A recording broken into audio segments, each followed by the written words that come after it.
She never thought this day would define her life. She never thought one moment could change the way she looked at the world forever. That morning began like every other morning. The sun rose quietly. The city moved fast.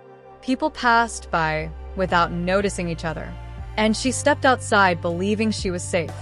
She was raised to believe that hard work creates security, that kindness invites kindness, that silence avoids trouble. She trusted the world more than the world deserved.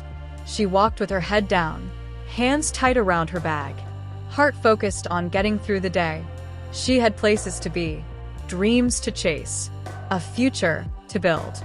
Then it happened. A voice behind her. Too close. Too aggressive. Words that cut deeper than fists. Words meant to shrink her.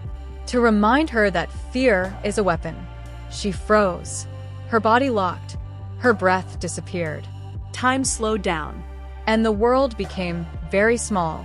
She felt exposed. Watched. Trapped. People were around. But no one looked. No one stopped. No one cared. In that moment, she felt invisible and targeted at the same time.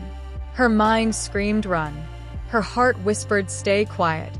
Years of conditioning told her, "Do not react. Do not cause a scene. Do not make it worse." She had been taught survival through silence. The man moved closer. Confidence fed by her fear. Power fed by her stillness. She could smell his breath. She could hear her own pulse. She could feel tears burning behind her eyes. And then something changed.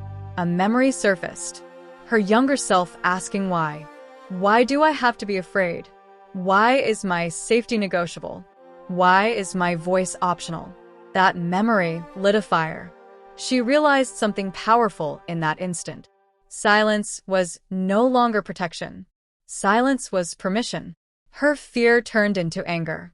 Not the loud, reckless kind, but the focused, controlled kind. The kind that sharpens the mind. She lifted her head. Her voice shook at first, but it came out. She said, "Stop." The word felt heavy. The word felt dangerous. The word felt free. The man laughed, tried to step closer, tried to regain control, but she did not step back. Her legs trembled, her hands shook, but her feet stayed planted. She repeated herself, louder, stronger. People began to look. The man hesitated, not because of her size, not because of her strength, but because she refused to disappear. He cursed. He backed away. He vanished into the crowd. She stood there, breathing, alive, unbroken. Her knees gave out after. Her body released the fear it had been holding. She cried, not from weakness, but from relief. That night, she could not sleep. Her mind replayed everything. What she said, what she did, what could have happened. She blamed herself for being there, for walking alone, for trusting the world. Then she stopped. She realized the truth. The blame never belonged to her. For the first time, she allowed herself to be angry, not ashamed, not quiet, not blank. Angry for every woman who stayed silent. Angry for every girl taught to be small. Angry for every time fear won. She decided this moment would not be the end of her story. It would be the beginning.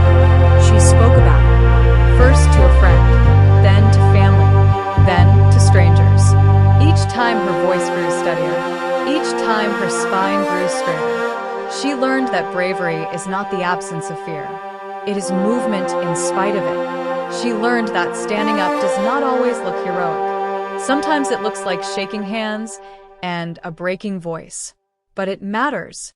Her story reached others. Women who had frozen.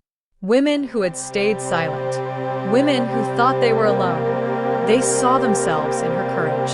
She did not become fearless. She became aware, prepared, unapologetic. She learned how to protect herself, not just physically,